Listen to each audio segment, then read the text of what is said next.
Go and look at where your dog is sleeping right now. Not what he looks like, how fast he could be on his feet. Is he flat out on his side with his legs stretched into the middle of the floor? Or is he chest down, head up, pointed at the door, able to be standing before you finish crossing the room? Because that difference is the whole thing, and one of those answers is worth paying real attention to. We're coming back to it at the end. Because here's the thing about sleep. Your dog spends somewhere between 12 and 14 hours a day doing it. That's more than half his life, happening right in front of you, and almost nobody watches it. We watch the walks, we watch the greetings, we scroll past the sleeping. And that's a shame, because the shape your dog folds himself into is one of the most honest things he does all day. He's not performing for anybody, he's just telling you how he feels. Hi everyone, I'm Leo Bennett, your neighborhood dog guy. Now I want to get one thing out of the way early because the internet is absolutely swimming in it. You'll find 100 articles telling you that a side sleeper is affectionate, a belly sleeper is independent, a curler is anxious. Sleeping position as a personality test. It's fun, and I get why it spreads, and there is no evidence behind it. What the position actually tells you is far more useful than a horoscope. It tells you how warm he is, how quickly he expects to need his legs, and sometimes whether something hurts. That's real information, it's free, and it's happening on your living room floor right now. I miss it too. I've walked past my own dog 100 times without registering a thing. So today, 7 sleeping positions, from the fastest to the slowest, what each one is actually telling you, and the correct way to respond. And the one that's missing goes last. Let's start at the top of the scale with the fastest one of all. Chest down, front legs stretched straight out in front, head up or just resting on his paws, back legs folded underneath. The sphinx. Eyes closing, opening, closing again. He looks like he's dropping off. He isn't. Those muscles are loaded, and from that shape he's upright in about half a second. This is resting, not sleeping. You'll be told it means he's unsure what he's supposed to do next, and that's a stretch. Usually it just means the house is still busy, or there's daylight left, or somebody might yet do something interesting near the front door. The correct way. A couple of these a day is completely normal and needs nothing from you.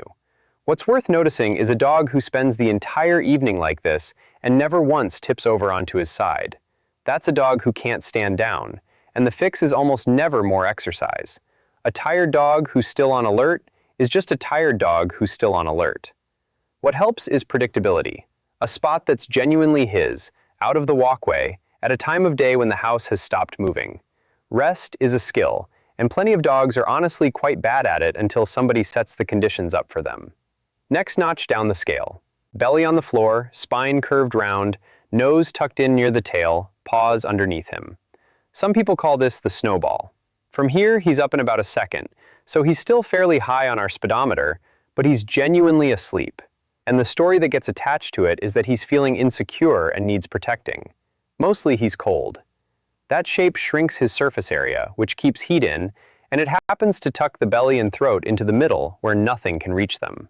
Both things at once.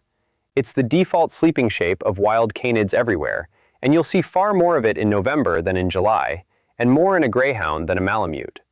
The correct way. Use it as a thermometer rather than a diagnosis.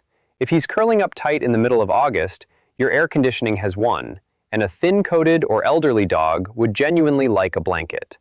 There's one grain of truth in the old story worth keeping. Dogs in this shape do tend to sleep more lightly than dogs stretched out flat. So if this is the only position you ever see, he's getting sleep, but he isn't getting the best kind, and that's a thread we'll pull on properly at the end. Now the tighter version of the same thing, and this one deserves a bit more attention. Curled into a proper ball, tail wrapped right around the body, paws neatly tucked away, everything drawn in. It looks like the fetal position, and that comparison is fair enough. Colder dogs do it, and so do dogs somewhere unfamiliar. A new house, a boarding kennel, the first week of a rescue adoption. All normal, and all of it passes. Here's the part I actually want you to hear, and it isn't in most videos on this. A dog in genuine physical discomfort will often hold himself very tightly and very still, because tension is what you do when moving hurts. So the thing to look at isn't the shape, it's the quality. A loose, floppy, slightly ridiculous ball that falls apart when you walk past is a comfortable dog. A tight, rigid one he won't come out of, especially in a dog who used to sprawl, is worth taking seriously. The correct way. Watch him getting into it and watch him getting out. Comfortable dogs collapse into position and unfold lazily. Uncomfortable dogs lower themselves carefully, adjust several times, and get up in stages. That difference shows up months before anything you'd recognize as a limp, and dogs are extraordinary at hiding pain right up until they can't. They'll still eat, still greet you at the door, still chase a ball in the garden. How they lie down gives them away long before any of that does. Here's the one that makes everyone reach for a camera. Flat on his belly, back legs kicked straight out behind him like a frog, front legs stretched forward. Superman. Some people call it splooting. From this shape, he's up almost as fast as the sphinx, which is part of why puppies live in it. But the main driver is much simpler than energy. It presses his belly against the floor. Which is why you'll see it on tile and hardwood in August and almost never on carpet in January. The story that it means he's raring to play the second you wake him doesn't hold up. Plenty of splooting dogs are just warm and horizontal. The correct way. Enjoy it and give him a cool, hard surface in summer instead of insisting he uses the expensive fleece bed. And one thing genuinely worth watching. Splooting is completely normal in young, bendy dogs, but if a stiffer, older dog takes it up having never done it before, or if he only ever splays one back leg and never the other, that's a hip and joint question rather than a new habit. Now one that sits off to the side of our scale entirely. The burrower. Some dogs cannot settle unless they're under something. A blanket, a cushion, a pile of washing, the corner of the bedspread. Nose first, straight in, gone. You'll be told these dogs need more affection than any other dog, and I'd push back on that fairly firmly, because it frames a preference as a deficiency. Dogs are den animals. Enclosed spaces feel secure, gentle pressure is calming, and it's dark and warm under there. Terriers and dachshunds do it more than most, which makes perfect sense given the job they were originally built for, but any dog of any shape can be a burrower, and plenty of enormous ones are. The correct way. Let him, and give him a version of it that's his. A covered bed, a blanket he's allowed to rearrange, a crate with a cover over it if he likes one. 2 practical notes. Keep an edge open so he can get himself out. And for very small dogs and young puppies, put the covered bed on the floor beside your bed rather than in it, because people roll over in their sleep without ever waking up, and a small dog trapped under a heavy duvet is a frightened dog. Now we drop a long way down the speedometer, flat out on his side, legs extended, body completely loose. The pancake. Maybe a paw twitching, maybe a muffled woof, maybe all 4 legs paddling at something in a dream. From here, he needs 3 or 4 seconds to be upright, and that's exactly what makes it good news. This is where the deep sleep happens. The twitching and dream running are the giveaway.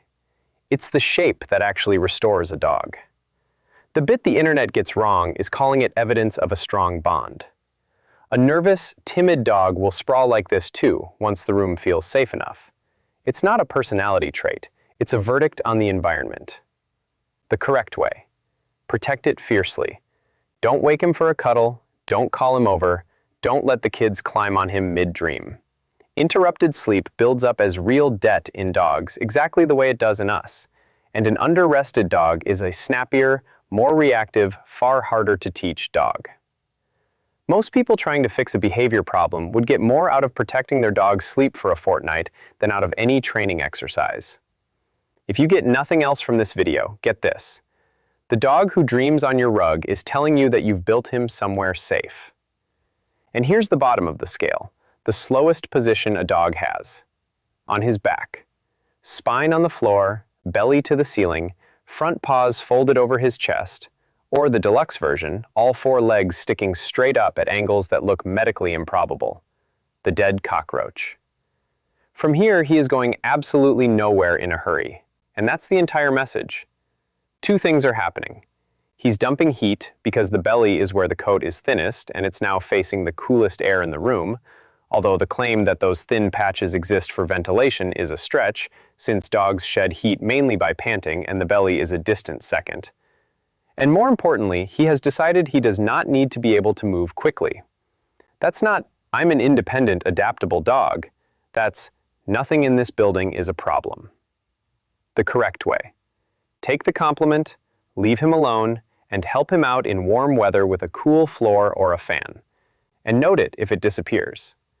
A dog who always slept upside down and suddenly stops is telling you something changed. New baby, new dog, building work, a sore back. Comfort vanishing deserves far more of your attention than comfort appearing. Which brings me to the last one, and the reason I made you wait. Go back through everything I've just described and ask yourself which of them you actually see in your house.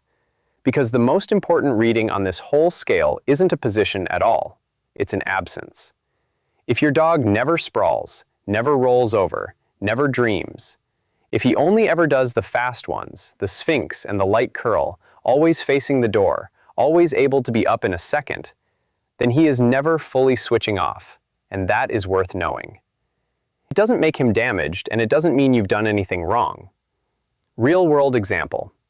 A couple asked me to look at a rescue lurcher they'd had for 4 months because he'd become snappy with their teenage son, and they couldn't work out why. Nothing in the training explained it.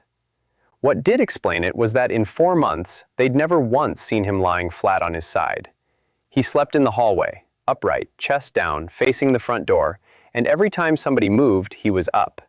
He wasn't aggressive. He was exhausted. We changed almost nothing about how they handled him. We gave him a bed in the quiet back room, away from the traffic, and stopped everybody in the house from disturbing him when he settled. It took about 5 weeks. The day they sent me a photo of him upside down on the sofa with his legs in the air was the day the snapping had already stopped. The correct way. Give him one place that is genuinely his, not the busiest corner of the kitchen, and make it a rule that nobody bothers him there. Then be patient, because a dog who's been on guard for months doesn't stand down in a weekend. And watch for the sprawl. That's your scoreboard. The day he goes flat on his side in the middle of the room with you walking past him is the day you know he's finally safe. So, take this one thing from all 7. Your dog isn't telling you who he is when he sleeps. He's telling you how warm he is and how fast he thinks he needs to be ready. And unlike a personality, both of those are things you can change. The sphinx means he's still working. The curl means he's cool. The sprawl means he trusts the room. And the upside down means he trusts it completely.